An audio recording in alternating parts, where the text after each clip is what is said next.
එකක් කිව්වා. මොකද්ද? බල්ලද? අපෝල. එහෙනම් බූරුවද? අයියෝ නෑ. එහෙනම් මොකද්ද බං කිව්වේ?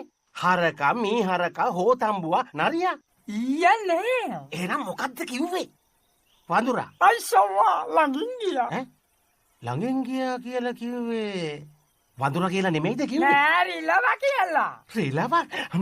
මම ඕකට පෙන්නන්නම් රිලා නැටුම්. මාමා මට මෙච්චර බනිද්දි ලීලි මොකද්ද කලේ? හිනාවේ වියහගෙන හිටියේ. ඔය මාමා කාර්යය මන්ත්‍රී හම්රන්ට ඉංග්‍රීසියෙන් උත්තරියට බැන්න. මට ඉංග්‍රීසියෙන් බැන්න? ඔව්. එහෙම? උඹට ඉංග්‍රීසි තේරෙනවද? මට ඉංග්‍රීසි තේරෙන්නේ නෑ. ඒ වුණාට තොට බැන්න කියලා තේරුණා. ඇහුණා.